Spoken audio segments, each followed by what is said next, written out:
Conoce y aprende sobre la dinámica que la economía, tu nómina y tus finanzas marcan día con día. Economía de opción. Comenzamos. Hola, muy buenas tardes. Bienvenidos sean una vez más aquí a su programa Economía de Opción. Es un gusto para mí saludarles, amigo y servidor Mauricio Juárez, a nombre del Colegio de Profesionistas en Contaduría Pública, Fiscal y Finanzas, maestro de esta Universidad Autónoma de Querétaro. Y el día de hoy, un día caluroso aquí en la ciudad de Querétaro, queremos dar inicio a una nueva transmisión y previo a dar a ese inicio a esta nueva plática, queremos agradecer a las personas que nos acompañan en estos momentos a través del canal 24.1 de televisión abierta de TV UAC. De la misma forma, todos aquellos que nos acompañan en los diferentes medios de comunicación como son Megacable, Easy, Axtel, Total Play, y también a través de las redes sociales del Colegio de Profesionistas en Contaduría Pública, Fiscal y Finanzas, a través también de la página de Economía de Opción y de la Universidad Autónoma de Querétaro. De verdad, muchísimas gracias por acompañarnos en una sesión más de su programa.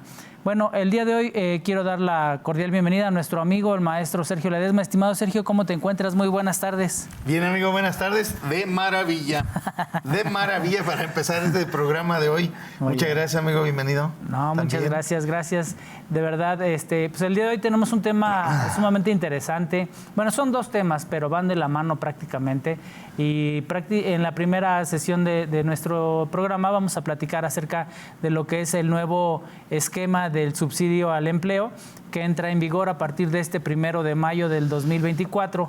Encontrábamos por ahí que el subsidio realmente había dejado de tener una participación o de una existencia real dentro de los trabajadores. ¿Por qué? Porque la última actualización que teníamos referenciada de las tablas en las cuales se realizaba este cálculo era de allá del 2013. Y realmente pues no había tenido una manifestación de actualización, pero como bien sabemos, a partir del año 2018 a la fecha, hemos tenido un incremento en el salario mínimo que ha sido sumamente sustancial y que bajo esa misma premisa, pues precisamente el tema del subsidio había dejado de tener una aplicación o una existencia real dentro de los salarios, ¿no?, de los trabajadores. Encontrábamos por ahí que tan solo el incremento del salario mínimo del 2018 a la fecha casi supera el 200%. Sí, casi pegándole al 300, amigo. Así es. Entonces realmente no era oportuno tener un mecanismo con el cual habíamos trabajado de años anteriores para poder hacer esa determinación. Sin embargo, conforme lo hemos platicado también en algunos otros programas, hemos visto una actualización y una justicia laboral en ese sentido de lo que es el incremento y la actualización, más allá de un incremento, es una actualización del salario mínimo del 2018 a la fecha, que con esa misma situación nos ha dado la oportunidad o la necesidad de establecer nuevos caminos o nuevos criterios de cálculo. Entonces, como prácticamente ya no habíamos tenido esa aplicación, entra un decreto a partir del 1 de mayo de este ejercicio, en donde dice, bueno, como ya no me da base para poder hacer ese cálculo, prácticamente es nulo o es inexistente, entonces vamos a hacer un mecanismo actualizado en el término de la distribución o del cálculo del famoso subsidio. Encontramos ahí que a partir de este 1 de mayo del 2024, pues realmente son, ¿qué? 9,081 pesos más o menos. Hasta ahí es el tope para los que van a tener ese beneficio. Exacto.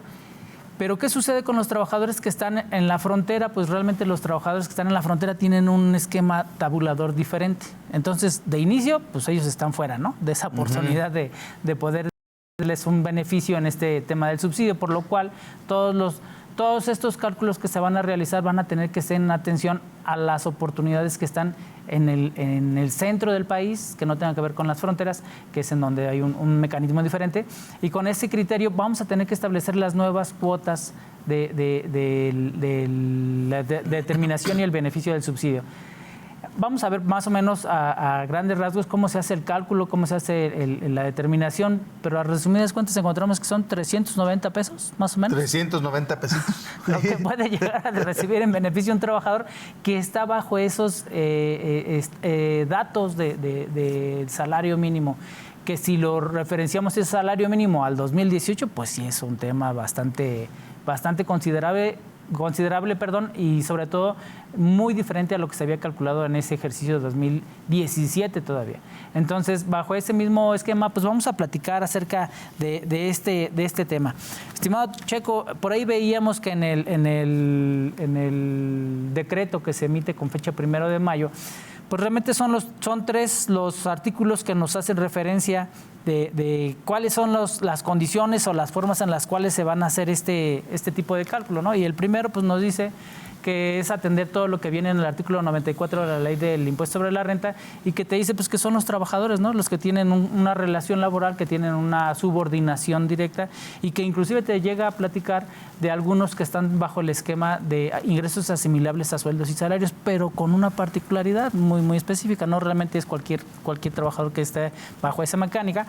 Y ahí es en donde nos establece realmente cuál es la forma y el porcentaje, y es donde viene el tema determinado de los 9,081 pesos, que es el mínimo, o es la meta en la cual pueden gozar con ese tema del posible determinación del subsidio.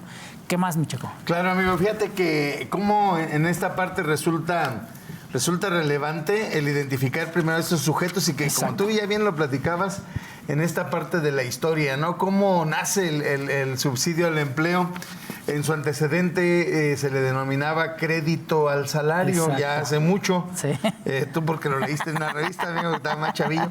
Pero en aquella época, 1991, 1992, era el crédito al salario, donde lo que hacía este crédito al salario era generar una cantidad para que se aplicara contra el impuesto sobre la renta de los trabajadores, y que incluso cuando le daba negativo la cantidad, esto es que el impuesto sobre la renta fuera menor que el crédito al salario, al trabajador se le entregaba esa cantidad por parte del patrón, y que además el patrón, pues esa cantidad podía recuperarla de los impuestos, del impuesto sobre la renta que tuviera a su cargo.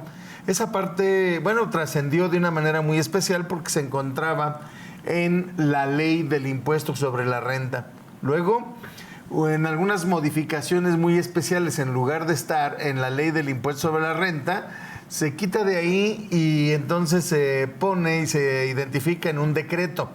En ese decreto donde ahora se establece como subsidio al empleo. Y este subsidio al empleo va jugando con la misma naturaleza que el crédito al salario anterior. Pero ese subsidio al empleo, al decir que estaba en un decreto, pues tenía la particularidad de que los decretos, el mismo que lo crea, cuando lo quiera quitar, pues lo quita, ¿sí? Sin pasar por un proceso legislativo. Y entonces esa era la característica importante de ese momento. Y como bien lo decías, amigo, ya también en el paso de los años, hoy de 2018 para acá, como el salario mínimo se ha venido incrementando de una manera muy importante. Y para identificar la primera parte con este subsidio al empleo, habría que ver que en estos últimos tiempos, al incrementarse el salario mínimo y llegar alrededor de 7,400 y tantos pesos, ni tengo la cantidad exacta, pero por ahí, resulta que en ese punto, ya por más que lo llevaran al último límite, donde tenía 212 de subsidio al empleo para aplicarse contra el impuesto sobre la renta, pues ya ni los que ganaban el salario mínimo caían en ese supuesto. Exacto. Entonces ya a nadie le alcanzaba. Y hoy, ya para el 1 de mayo, dijeron, pues ¿qué haremos? ¿Qué haremos? Algo bonito. Y vamos a hacer algo bonito para que sea el 1 de mayo y que parezca un regalo para los trabajadores. Digo que parezca porque de pronto parece como que se abraza demasiado a los trabajadores, pero lo que hay que ver ahora es el alcance que tiene en este supuesto. En efecto, el 1 de mayo se publica entonces en el Diario Oficial de la Federación este decreto para el subsidio al empleo, ese nuevo subsidio. Y consiste en un mecanismo ahora diferente. En realidad, lo único que va a ocurrir es de que se va a utilizar lo necesario para convertir la carga del impuesto sobre la renta en cero, ¿sí? ¿Y quiénes van a ser esos sujetos? Tú ya bien lo platicaste también, perdónenme que sea redundante, pero yo creo que es bien conveniente dejarlo puntual, ¿no? Claro. Es a quiénes. Y es solamente a los que perciben ingresos como consecuencia de una relación laboral. Pero ahí no es a todos, sino a los trabajadores en lo general y a los funcionarios, ¿sí?, de la administración pública. Exacto. Que se encuentran dentro de los asimilados a los sueldos y salarios, pero solamente en la fracción primera de ese artículo 94 de la Ley del Impuesto sobre la Renta. Luego lo acota todavía otro poquito más y va a decir nada más los que tengan ingresos hasta 9,081 pesos.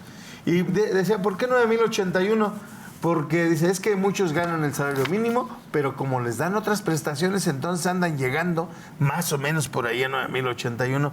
Y suena bien porque a veces entregan premios de puntualidad, premios por asistencia, alimentación, habitación y otros conceptos que ayudan a complementar el salario.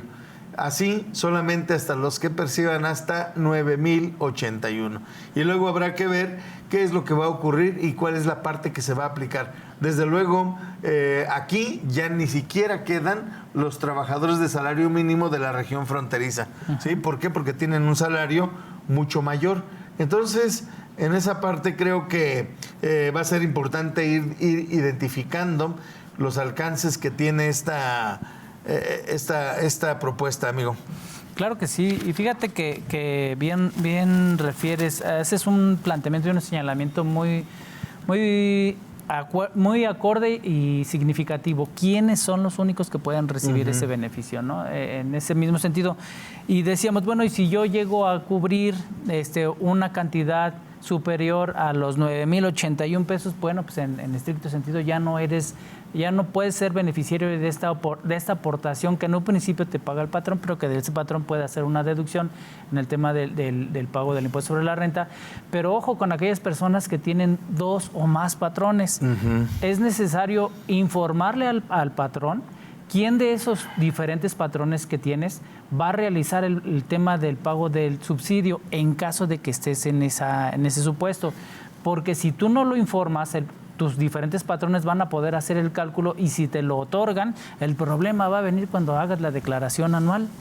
Porque ya no va a cuadrar, porque te va a limitar nada más, te va a decir nada más tenías este beneficio que está topado de los 390.12 mensuales, te lo van a hacer para un tema anual y va a decir, oye, pero es que tú recibiste de parte de 2 patrones los mismos 390, pues no, ya no me da. Entonces, ¿qué crees? Ahí viene un efecto diferente que ahora en lugar de recibir ese beneficio, te vas a obligar a hacer el pago de esa situación. ¿Por qué? Porque lo estuviste recibiendo durante todo el ejercicio. Eso sí se vuelve muy, muy importante que se tenga que hacer notificación a los diferentes patrones que se puedan llegar a tener y que estés en el supuesto de los salarios mínimos. En ese caso también el patrón tiene la corresponsabilidad de que le hagas saber o darte una carta en la cual te solicites y tú le informes si tienes más patrones. Si no, entonces también aquí no puede haber la situación de que es que como yo nunca le pregunté al trabajador y hasta que viene la declaración anual, pues viene un problema, porque ahora el tema del patrón también puede ser un esquema que pues ya lo pagué y ahora cómo lo recupero, no hay manera. ¿O ya se lo disminuyó? Exactamente, Sí, entonces sí. Es un esquema que sí vale la pena tomar en cuenta esta situación. Ahora, en esta mecánica que se está estableciendo y bueno, que normalmente hemos conocido o que conocíamos de manera previa del pago de este subsidio, encontrábamos que la mecánica son los 390.12 mensuales.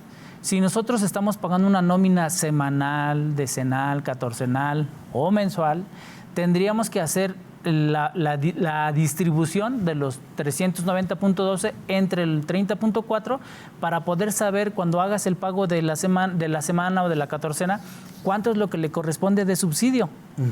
Porque si no, entonces también, si tú lo tienes en tu plataforma de la elaboración de nóminas o en la misma página del SAT de donde estés realizando la nómina, ahí tú le tienes que hacer esta señalización y precisamente ahí va a ser el cálculo, la mecánica para poder hacer el prorrateo correcto de los días en los cuales estás cubriendo la nómina. Si no, también podemos llegar a generar diferencias que en principio pues tendrían que ser a costa del patrón, ¿no? Porque puede decir, pues es que le pagamos de más o le dimos de menos. Evidentemente el monto no puede ser representativo para el trabajador, pero a final de cuentas cuando tienes 3,000 trabajadores, entonces Ya es pega. donde, sí, es en donde ya el patrón sí lo va a ver como un esquema que puede causarle una situación pues de agravio en el término del pago. ¿Cómo es que se determinan esos 390.12 que hemos estado hablando? Bueno, pues nos establece, ¿no?, que es el valor de la UMA mensual, ¿sí? Y que eso ya después nos da un aproximado de 3,300 pesos con 53 más o menos, y eso se multiplica por el 11.82%, que ese 11.82% fue lo que se propuso precisamente en este decreto, ¿no? Te dice, no puede exceder de esa situación, y es ahí donde sale de esos 3,300.53 por el 11.82%, surgen los 390.12 mensuales, que es el máximo, ¿sí? Decíamos, bueno, o algunos trabajadores te van a decir, es que no es mucho si estoy en el sueldo de los 9,081. Bueno, Casi nada. Ajá, entonces realmente estamos hablando que en lugar de cobrar 9,081, técnicamente está cobrando casi 9,400 pesos por esta situación, pero no es porque sea su sueldo, sino porque trae un estímulo en el tema fiscal por esta mecánica, y que eso también tiene que quedar claro para el trabajador, porque en ocasiones también eso viene a formar parte de pues las discrepancias o de las diferencias entre el trabajador y el patrón. No es que tú me dabas 9,400, sí, pero porque traías este beneficio, ¿no? No era porque realmente era lo que estaba en tu sueldo y en tu contrato. Entonces son mecánicas que se están otorgando precisamente con la intención de seguir en la búsqueda de la justicia laboral, ¿no? De nivelar de alguna manera el tema de los ingresos. Y ponerlo bonito. Sí. Y ponerlo bonito porque finalmente es la parte donde como los trabajadores, pues alguien que está con 9,000 pesos, por ejemplo, Sí. pues todavía, antes de este beneficio de alguna forma de los 390.12, Sí. que como bien ya lo has acotado, en realidad es el 1182 de la UMA, pero... Y luego se complica porque finalmente es lo máximo, lo máximo mensual. Pues ya si es por 7 días, por 10 días, por 14, por un mes, pues habrá que ponerlo ahí. La parte que hay que recordar es de que difícilmente podría ser por un mes o más de un mes, porque los salarios, de acuerdo a la ley, con la Ley Federal del Trabajo, pues se deben de pagar o semanales o quincenales. No hay salarios que se paguen mensuales, fríamente.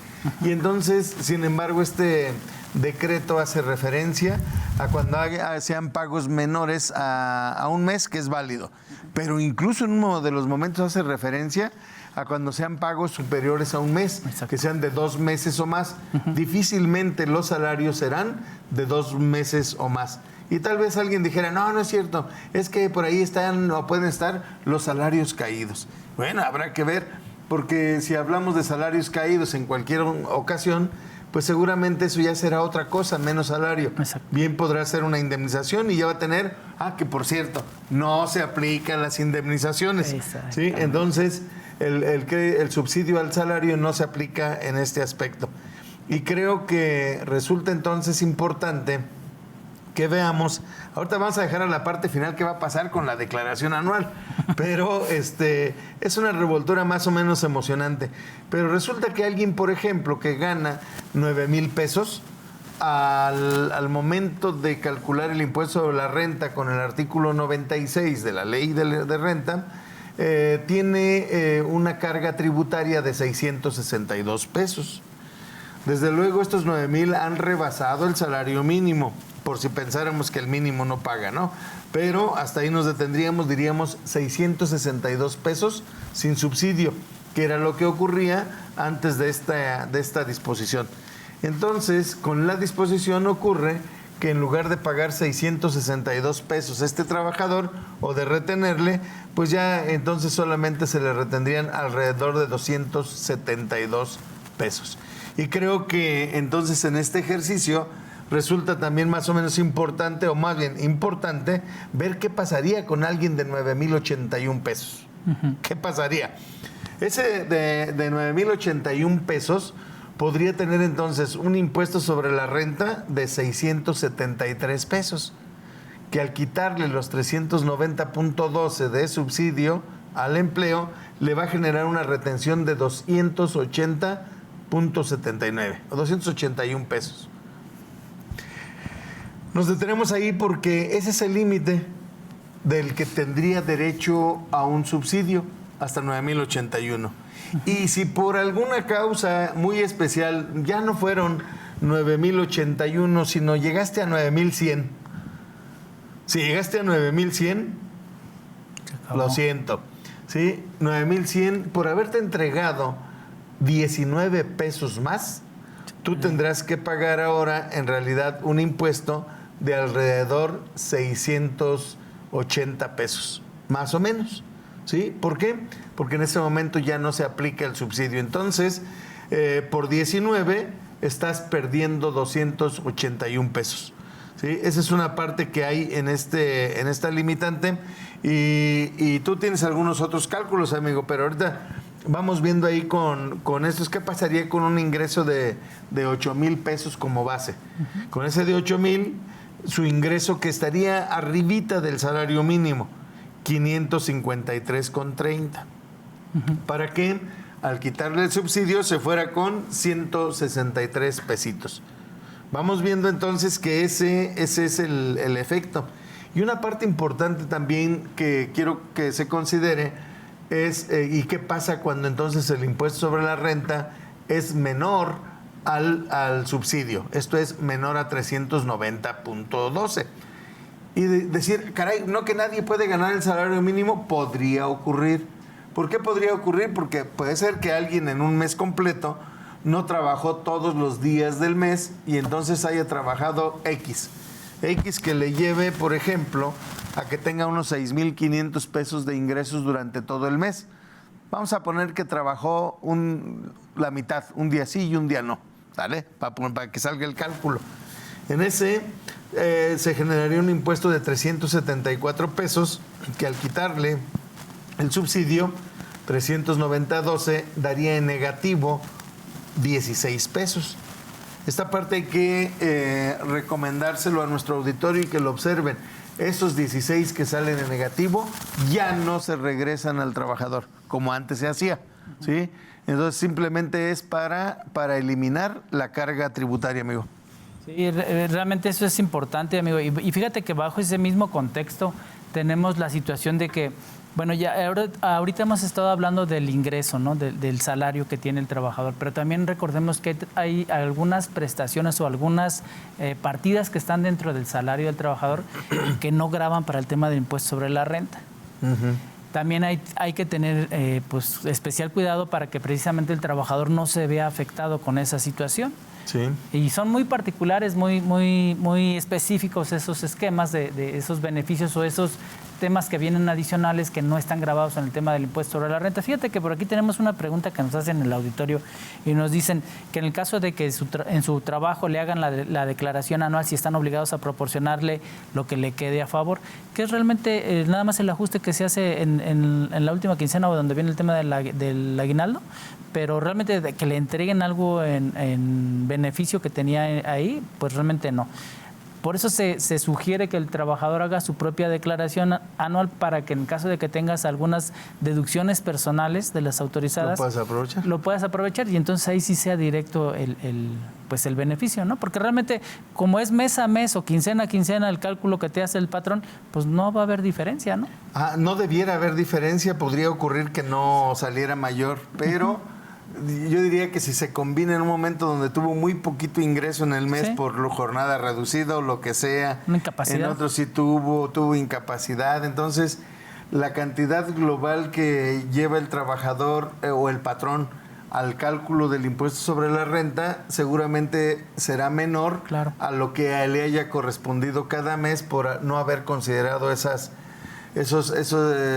nivel bajo. Sí, y también como tú bien dices, amigo, las deducciones personales que tiene el artículo 151 de la Ley del Impuesto sobre la Renta. En esta parte pueden llegar a ocurrir varias cosas. Sí. Al patrón sí podría llegar a generarle un saldo a favor, sí. Pero tenga mucho cuidado porque no va a ser tan fácil como multiplicar la UMA de todo el año y luego por 11.82. Pareciera que tendría que ser eso lo cómodo, lo lógico. No, sino que el patrón hará su cálculo de todo el año y generará el impuesto sobre la renta de acuerdo a la tarifa del artículo 152. Luego a eso le va a disminuir la suma del subsidio al empleo que le haya correspondido en cada uno de los meses. De tal manera que si en un momento nada más necesitó 300 pesos, ¿sí? Para amortizar el impuesto sobre la renta, llevará 300. Si en el otro necesitó 280, lleva 580. Y así lo va a ir sumando. ¿Sí? Si por alguna causa todos los meses tuvo que aplicar 390.12, pues resultará que lo llevará hasta ese momento para disminuir lo del impuesto sobre la renta. Luego, si el resultado para devolvérselo, ¿qué es lo único que le va a poder devolver el patrón al trabajador? En un extremo. En el extremo lo único que le va a poder devolver es lo que sí le haya retenido, lo que sí haya pagado, ¿sí? No el subsidio. Y entonces en esa parte creo que va a ser importante comentarlo. Y como bien tú lo decías, amigo, la declaración del trabajador, hay que recordar que tiene la opción de presentarla, ¿sí? Avisándole al patrón que la va a presentar y entonces ahora sí poner las deducciones. Así es. Sí, realmente es una oportunidad que el trabajador, muchas ocasiones sí lo dejamos pues a consideración de que el patrón lo realice por nosotros, pero en muchas ocasiones dejamos de lado esas oportunidades que tenemos, que nos establece la misma legislación tributaria, donde te dice, bueno, si tú invertiste en tratamiento médico, en un hospital, en un dentista, en una cuestión psicológico, nutriólogo, algún seguro, etcétera, todo eso podremos decir, es que es poquito, pero miren, de poquito nadie te va a regalar nada. Y además yo creo que la parte que hay que ver incluso se puede calcular de manera rápida. Exacto. Es cuánto me van a regresar por consecuencia de esos gastos. Hay que recordar que lleva requisitos, amigo, para eso. Claro. ¿Sí? Y que finalmente, ¿qué le van a regresar? Si lo ponemos en una fórmula sencilla, diríamos, la misma tasa de impuesto que vienes pagando de impuestos sobre la renta, más o menos multiplicarla por esas deducciones y será muy aproximada la cantidad que pudiéramos ver. Claro que sí. Bueno, ya casi para irnos a nuestra pausa, vamos a nada más a referir cuáles son los montos que del subsidio se pueden determinar en las diferentes etapas, en los diferentes periodos del pago de la nómina. Decíamos, en términos generales mensuales es 390.12. Bueno, decíamos, si lo queremos hacer en pago semanal, 12.83 pesos en cada 7 días, diario, 12.83, cada 7 días 89.83 y cada quincena 195.6 centavos. Realmente ahí es en donde el patrón, la persona que encargada de realizar la mecánica del timbrado de la nómina, tiene que tener mucho cuidado y mucha atención porque puede generar algunos datos que en un principio puede decir el trabajador, ay, pues qué bien, me lo dieron doble, ¿no? No, pero ¿qué crees? Cuando venga el ajuste te lo van a descontar. Claro. Entonces, y que por eso el patrón debería de preguntarle al trabajador si tiene otro empleador. Así porque es. También puede haber quien tenga 2 o 3 trabajos, ¿eh? Sí. Entonces va a resultar muy importante que se contemple, amigo. Sí, entonces realmente se vuelve interesante que también tú como trabajador estés al pendiente. Hoy vi que me llegó más por este concepto, más de los 390.12. ¿Qué crees? Está mal. Algo anda mal. ¿Por qué? Porque si no crees que ya te la va a perdonar el patrón. Va a venir el ajuste. Y entonces en ese ajuste es en donde va a decir, ¿y ahora por qué me descontaron? Bueno, pues porque te lo pagué en una quincena anterior o te lo pagué en el mes anterior. Al final de cuentas, recuerden que el tema del impuesto sobre la renta es un pago a cuenta de declaración anual. Entonces, tienen los 12 meses para poderse poner en orden y poder ajustar números, y bajo esa misma encomienda, pues tanto trabajador como patrón deben de llevar el mismo conocimiento y la misma mecánica de saber hasta cuánto puedo poder llegar a recibir en beneficio de estos estímulos que nos otorga la misma legislación tributaria. Y un poquito, bueno, regresando ahorita de nuestro corte, vamos a platicar de manera ya específica acerca de lo que es el famoso participación de los trabajadores en las utilidades, famoso PTU, cuáles son las mecánicas y cuáles son las formas en las cuales se deben de realizar y quiénes son los que tienen ese beneficio, porque desafortunadamente no todos entramos, ¿verdad? Bueno, los invitamos a que vayamos a un pequeño corte y estamos aquí de regreso en su programa de Economía de Opción. En un momento regresamos. Continuamos en Economía de Opción. Muchas gracias, bienvenidos nuevamente a este programa Economía de Opción. Y bien, pues vamos a continuar y lo primero que habrá que hacer en este momento pues es mandarle saludos a nuestro auditorio que nos está viendo, a Carla Vera, a nuestro amigo Alejandro Jaramillo, a toda la comunidad de estudiantes de la Facultad de Contaduría y Administración de la Universidad Autónoma de Querétaro, de todas las universidades que nos sintonizan también, de toda la comunidad estudiantil y docente. A Marisa Costa y Saura Morales, nuestra compañera que hoy no nos acompaña, a Pedro Paredes, Alejandro Paredes también, que le mandamos un fuerte abrazo a nuestro presidente de colegio, Cirilo Alejo, Jessica Suárez, Pablo Pérez Quintanilla, saludos Doc, Lupita Reyes, Adolfo Roy, Carlos Guerrero, Liz Cabello, muchas gracias por sintonizarnos a todos ustedes.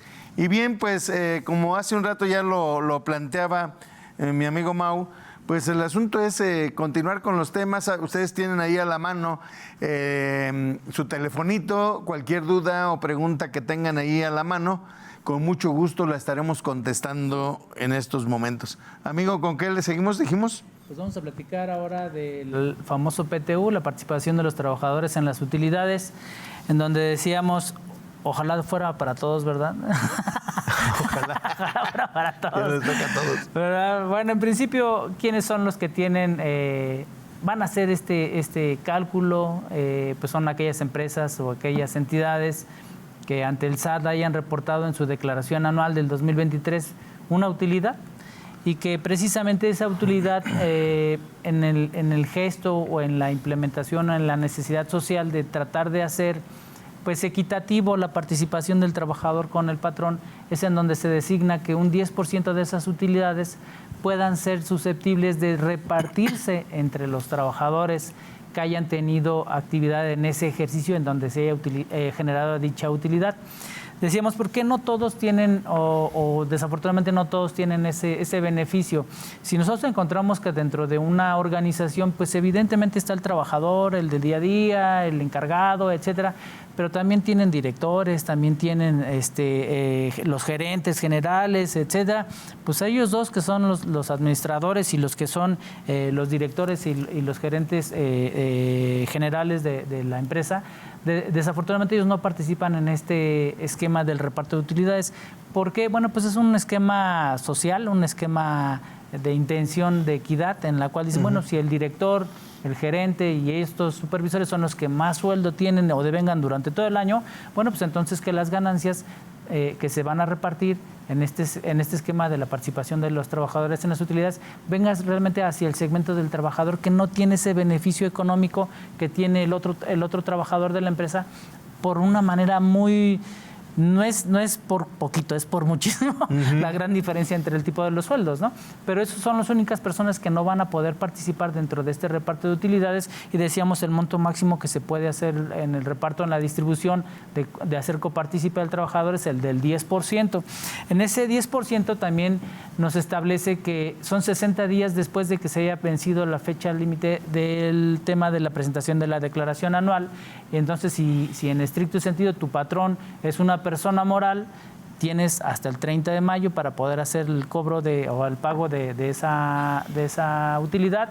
Si fue una persona física, bueno, pues como la persona física no la presenta en marzo, sino la presenta en abril, entonces tienes ahora 30 días más, que es a finales de junio, en donde tienes hasta la obligación en la cual el patrón tiene el compromiso de hacer ese pago. Que ese también es una idea o un concepto que tenemos que tener bien claro. Normalmente el trabajador nos dice, es que todos escuchamos que es el 30 de mayo. Sí, pero tu patrón no es una empresa. Tu patrón es una persona física.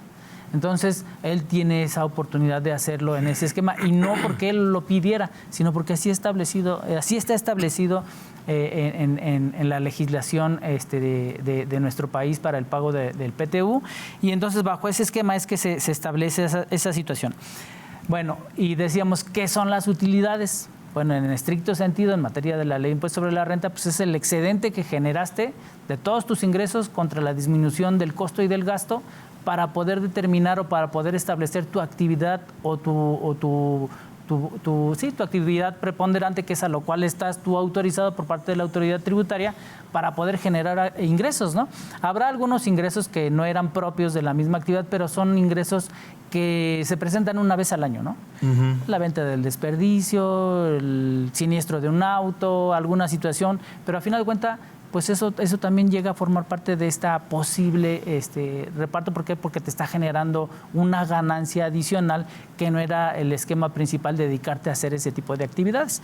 Pero bajo ese esquema la autoridad lo contempla que sí debe de sumarse. Ahora, hay un mecanismo también para poder hacer esa distribución. El tradicional nos decía, ¿no? Tienes tu lista de los trabajadores del primero al último, que por lo menos hayan trabajado 2 meses. 60 días. 60 días. Que va a haber algunas repercusiones importantes ahí. O sea, no es todos, sino con algunas acotaciones. Exacto. Entonces, ya empezamos a tener trabas. Vimos por qué decíamos que no éramos todos. y no es a la primera así de facilito, de que de pronto los trabajadores sí se emocionan, está muy bien.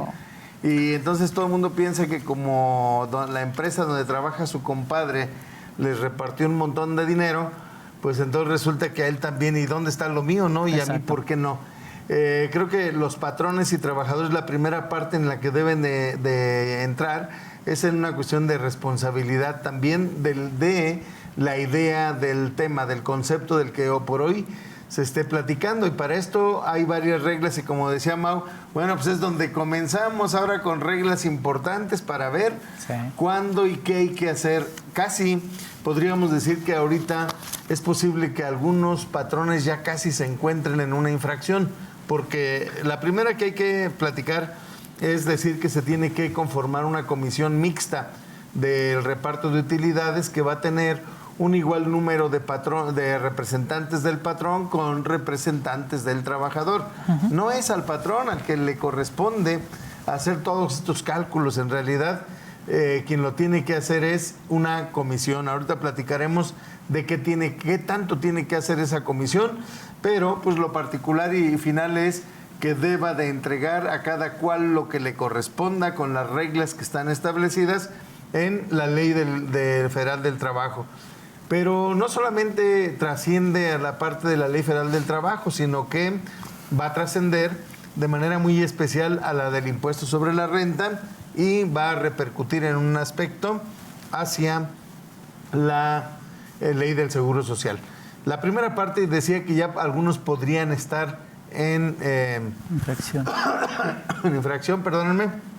Es que tuve que cantar mucho.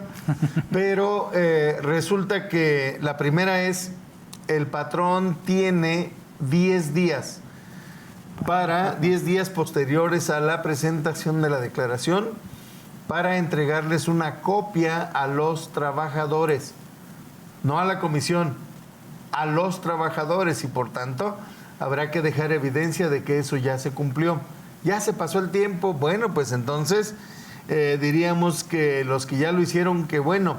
Los que no lo han hecho, pues tendrían que tener la evidencia de que entregaron esa copia a los trabajadores en los primeros 10 días.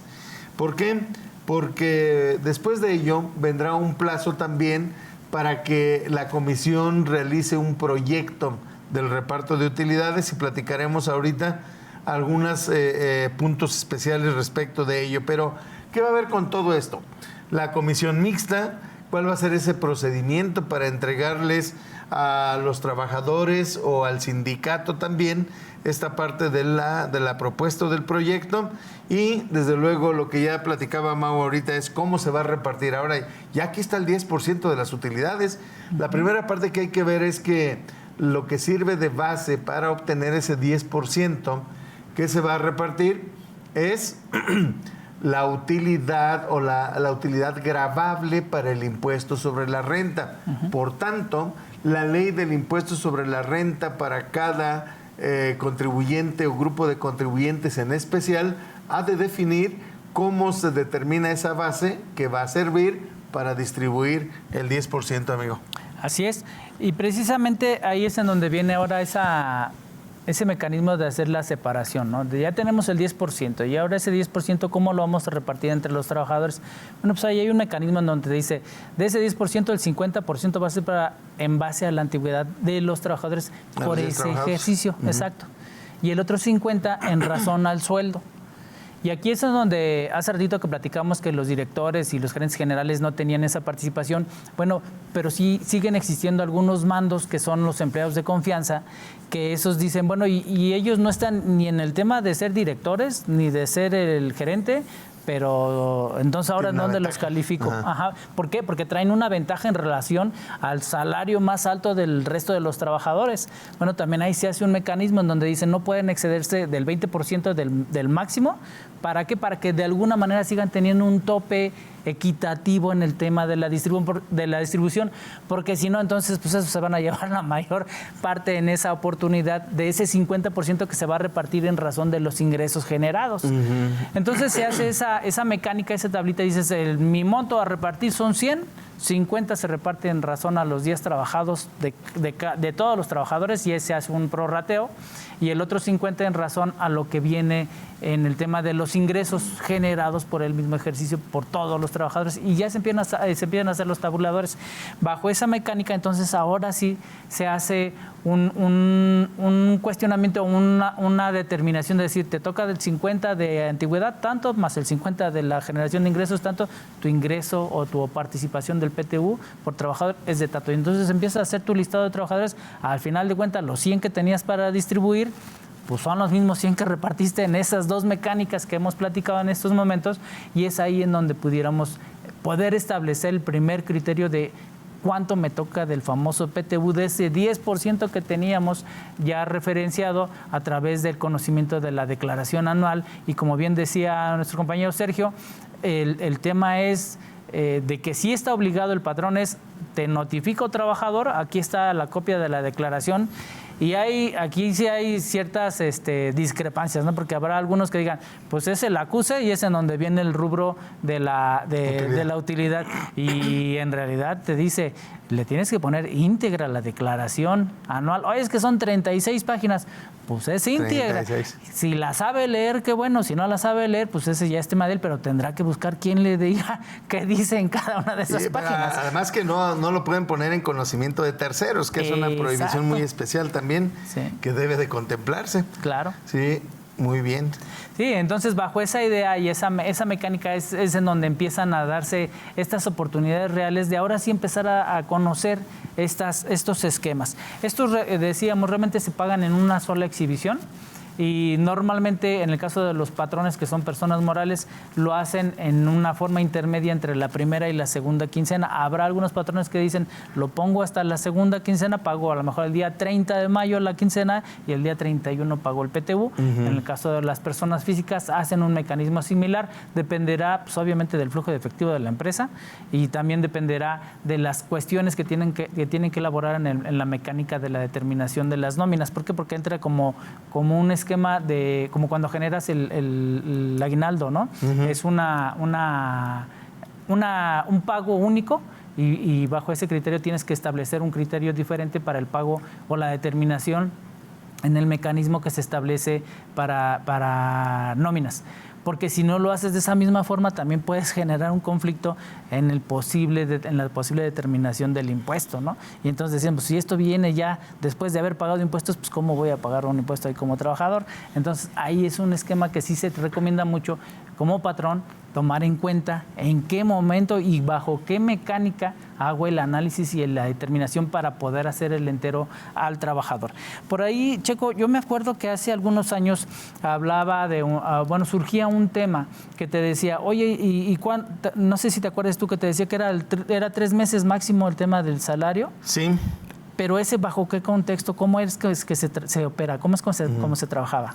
Y la parte, bueno, no es tanto que, más bien es parte de las nuevas consideraciones que se tienen a partir del 2021 y que fue en el año pasado con la utilidad del 2022 donde ya comenzó a calcularse porque, como bien dices, la primera parte que hay que ver es, primero, ¿cuándo hay que entregar ese reparto de utilidades? 60 días, ya lo dijiste. ¿Quiénes tienen derecho? ¿Y quiénes tienen derecho? Por ejemplo, hay un aspecto muy especial donde se refiere a los trabajadores eventuales. Exacto. Dice, los trabajadores eventuales que hayan laborado más de cuando menos 60 días Ajá. en el año. Sí. ¿Sí? Y entonces aquí hay que tener mucho cuidado porque los trabajadores eventuales son esos que fueron contratados por tiempo determinado o por obra determinada. Lo que implica que un trabajador contratado por tiempo indeterminado, aunque haya laborado menos de 60 días, le van a corresponder esta prestación. Esa es una de las partes especiales. Los directores generales, gerentes generales y administradores generales, que ya lo dijiste, ellos no participan en el reparto de utilidades. Primero, por la naturaleza que ya también planteabas. La otra, otra limitante que existe es en cuanto a los trabajadores de confianza. Sobre todo observando que en esto a todos les corresponde, pero también que el reparto se hace, por un lado, de manera proporcional a los salarios de vengados, que por cierto lo que se cuenta ahí es la cuota diaria del trabajador, no todo lo que percibió, Exacto. sino solamente la cuota diaria. Y la otra parte se distribuye proporcional a los días trabajados. Consideraciones en este punto, entonces es ¿con cuánto participan los trabajadores de confianza en el reparto? Es con su salario, pero si su salario es tan amplio, tan alto, que rebasa en gran cantidad la de los otros trabajadores, entonces se toma el del trabajador no sindicalizado, más bien el trabajador sindicalizado de mayor jerarquía, o de los otros trabajadores que no son de confianza, son de desconfianza. No son de desconfianza, son no de confianza. Entonces, el salario más alto de aquellos se va a incrementar en un 20%. De tal manera que si el más alto de allá gana 1,000 pesos diarios, el trabajador de confianza ganara 2,000, no participa con 2,000. No. Participa como máximo con 1,000 más el 20%, 1,200 diarios. Es una consideración especial. Ahora, por el otro lado, en los días que se deben de contar, es muy importante observar que los días que no labora el trabajador pueden ser como consecuencia de una incapacidad o de ausentismo simplemente. Y ahí llevarlo en que las incapacidades por riesgo de trabajo, como las de maternidad, sí cuentan dentro de la suma de esos días trabajados por los empleados. Y bueno, me voy a referir ahora de manera muy rapidita a los 3 meses, amigo. Sí. La parte de los 3 meses es, a partir de ese año, se incorporaron límites. Y entonces se hace el cálculo completo del trabajador, luego se identifica cuánto es lo que gana, cuánto le toca, se va a comparar con el equivalente a 3 meses de salario, ¿sí? Si la PTU que se determinó de acuerdo a la fórmula le rebasa 3 meses de salario, lo más que le voy a entregar va a ser 3 meses de salario. Pero también tiene otra comparativa. Será el promedio de los últimos 3 años que haya obtenido, ¿sí? De PTU. Pero también podría darse el caso, ese es el que resulte mayor, pero podría darse el caso que el trabajador no haya laborado los 3 últimos años o los más recientes, sino que tenga apenas 2 de antigüedad. Y entonces, ¿de dónde voy a sacar los 3? ¿Sí? Entonces, en ese caso, un criterio importante es que se tome en cuenta el puesto. ¿Cuánto ganaba o cuánto obtuvo de PTU la persona que estaba en ese mismo puesto en el 3er año? Para entonces así obtener el promedio. Ese sería un criterio importante. Y bien, ya lo platicabas, diríamos son los puntos específicos. Si alguien también reparte utilidades, pero su trabajo o los ingresos consisten en la prestación de servicios personales o arrendamiento, también entonces la PTU para los trabajadores se limitará a 1 mes de salario. Exacto. Sí, y bueno, ya casi para terminar, nada más comentar quiénes son las personas que no tienen obligación a hacer el pago del PTU. Bueno, en principio tenemos el Instituto Mexicano del Seguro Social y todas las entidades o instituciones públicas descentralizadas que tengan fines culturales, asistenciales o de beneficencia. ¿Por qué? Pues porque realmente están ofreciendo un servicio, ¿no? Y de la misma forma, dentro de las empresas que así están constituidas y ya están registradas en el Registro Federal de Contribuyentes, bueno, pues son aquellas empresas que son de nueva creación y que estén en su primer año de operaciones. Y en consecuencia, pues aquellas empresas que tengan pérdidas, porque se reparten las utilidades, no se reparten las pérdidas. Entonces, bajo ese criterio, son las grandes oportunidades o los grandes señalamientos que tenemos que especificar y que señalar en qué momentos y quiénes no están obligados a este tema del reparto de utilidades, incluyendo bajo ese mismo esquema que también si es una empresa que está en el primer año de ejercicio y genera una utilidad, bueno, se apega al esquema de que pues es mi primer ejercicio, no lo reparto. Segundo, pero pues, también tiene la intención o la idea de reinvertirlo, ¿no? Claro. Entonces, segundo año vuelvo a tener participaciones, pero en ese segundo año tuve un término de pérdida. Pues no hay tema a repartir. Oye, pero que lo tenías en el año anterior, no, porque era mi beneficio que tenía por ser una empresa nueva. Tercer año generé la utilidad. Bajo ese esquema del tercer año es lo que sí tendría que existir como un remanente para ese posible reparto, pero para el siguiente ejercicio. Esto viene así como que es tu fondo de ahorro para el siguiente año, ¿no? Así es. Y sobre todo hay que tener mucho cuidado con las sanciones, infracciones y sanciones. ¿Por qué? Porque aquí existe una parte muy especial. Sí, la parte de el artículo 992, penúltimo párrafo, sí, infracción y sanción por cada trabajador. Exacto. O sea, ahí es donde decíamos, bueno, tengo 2 trabajadores, no hay mayor problema, pero tengo los 3,000 trabajadores, pues ya realmente se complicó. Les agradecemos de verdad que nos hayan acompañado en un programa más y nos vemos la siguiente semana, estimado Sergio. Muchas gracias, saludos a todos, nos vemos pronto.